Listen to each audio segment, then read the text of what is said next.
Hey, Miss Sasha, it's Cecilia Lane here, and first I wanted to say congratulations on your surgery date. Yay! Um, I am almost 2 years out from my surgery, and I made note of some of your questions and thought that I would share my perspective, my experience, and my answers in terms of my experience for you.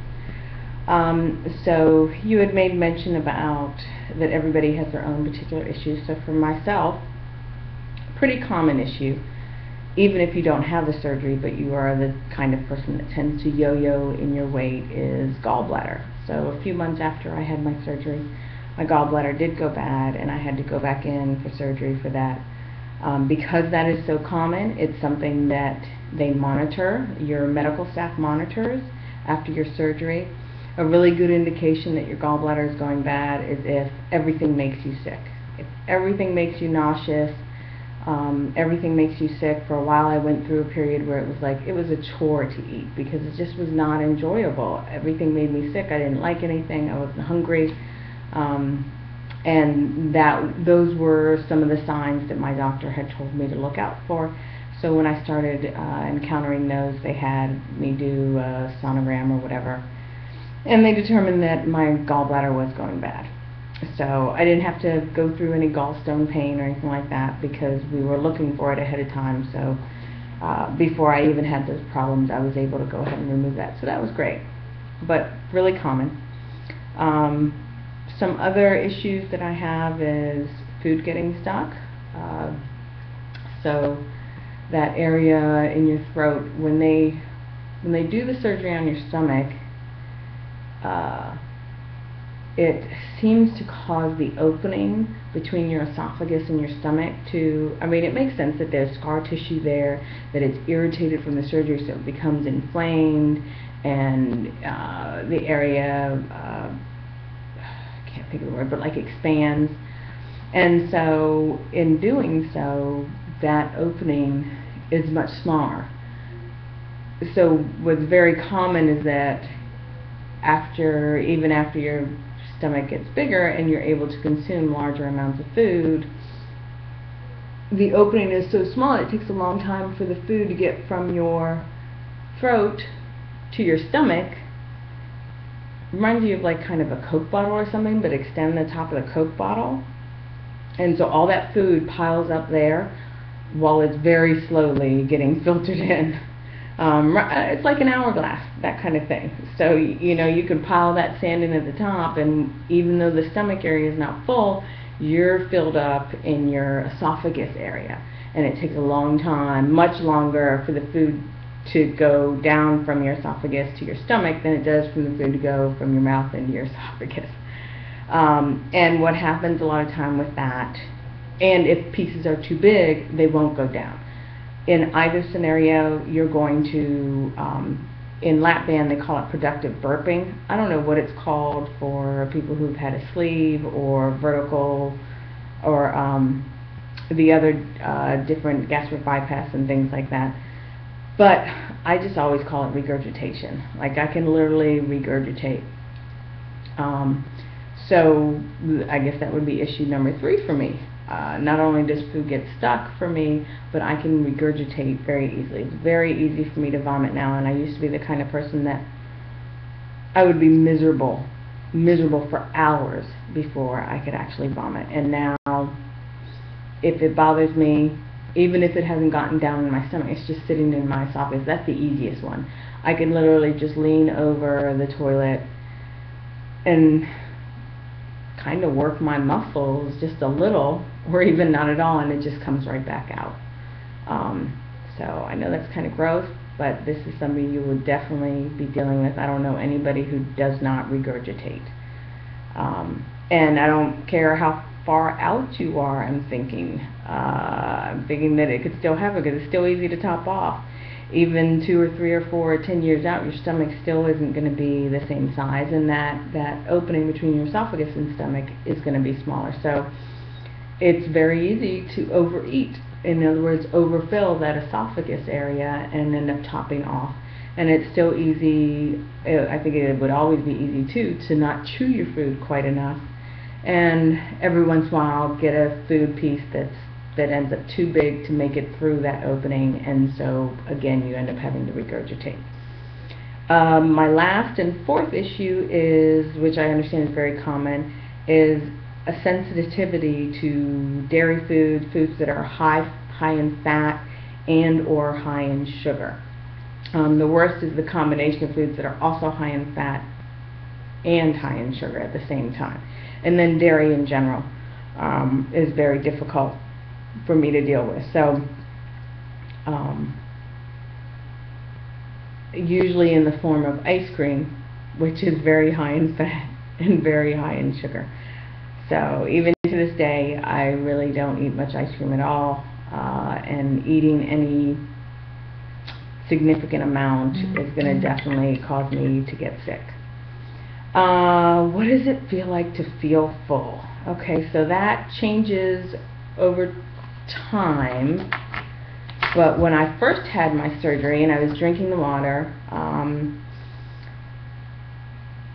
to feel full, it just feels like, well, because you're filling up your esophagus, and remember too, it's all irritated and inflamed, and everything's, it causes I guess a kind of thickening, or I forget what it's called. I don't know, I can't think of the word. But anyways, it's all inflamed and everything's kind of thickened, and so there's a lot less space. And so that little sip of water, and I'm talking about like in the very beginning, it was like I was lucky to be able to wet my mouth with the amount of water I could get into my mouth at one time and swallow down. And if I put too much in my mouth, I had to be very, very careful to just swallow little itty bitty swallows of what was in my mouth. And yes, you feel full. The difference you feel from, I remember though, back in the beginning, I did not get the like Thanksgiving full feeling, because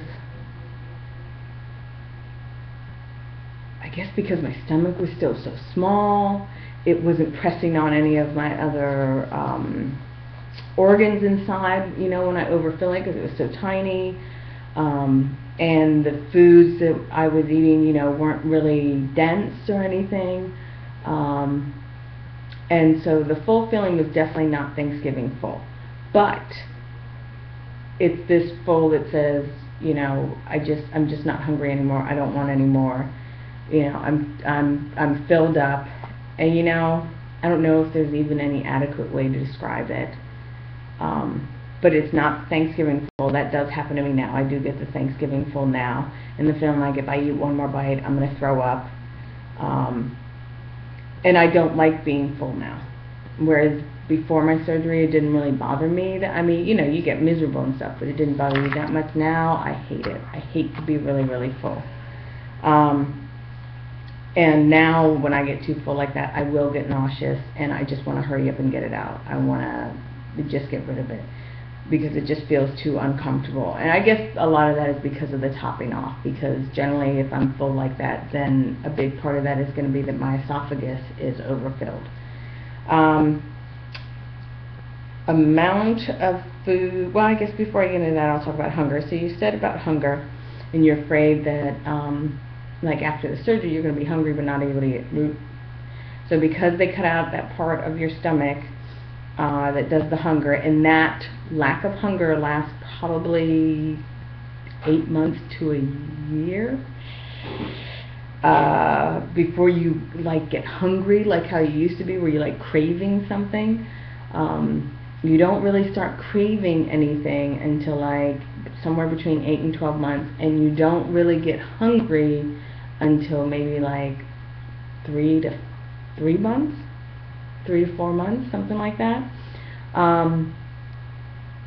It becomes a much more like watered down. Everything, it's like if you were going in slow motion, or you water down some juice. That's a good way to say it. You water down some juice or something, and so it's food and all that like fever and, oh, I gotta eat and I'm dying for whatever and I want this so bad. All of that just like kind of goes away. And it happens in a much more mild manner, where you're feeling like, oh, I'm feeling like I could eat something, I could have a little something, and a little something is something to drink. um, you know, so, and that's how it slowly progresses from that too. And a lot of people I've advised, I think that I had great success because I allowed the natural progression to occur, so I never dieted, I never worried in the beginning about calories, things like that. I just made sure to eat good healthy food, that I was trying to get all my protein in, that I was taking my vitamins, and I was trying to drink as much, which is very, very hard. It's not hard in the beginning because you're not eating any food, but once you start eating food, it becomes very difficult because for me and many others, you cannot eat and drink at the same time. That's like filling up the hourglass with oatmeal and then pouring water, you know, and you're at the top of it and the oatmeal is trying to go through to the other end of the hourglass, and then you pour water on top. Oh my gosh, it's just like filling up. It's horrible, horrible feeling, and it's still that way for me now. So that's why it becomes difficult, because if you're eating, well, that means anytime you're not eating, that's when you have to be drinking. But when you're eating, and for a little while after you eat, probably like 45 minutes to an hour, you can't really drink. So it makes getting in your liquids very difficult.